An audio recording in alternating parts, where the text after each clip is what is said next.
El diagnóstico de los ronquidos comienza con una revisión médica detallada. El especialista evaluará los signos, síntomas y el historial clínico del paciente. Pruebas como radiografías o estudios del sueño pueden ser necesarias.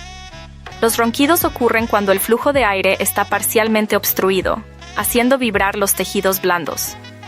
Factores como el sobrepeso, la congestión nasal y el consumo de alcohol pueden agravar el problema.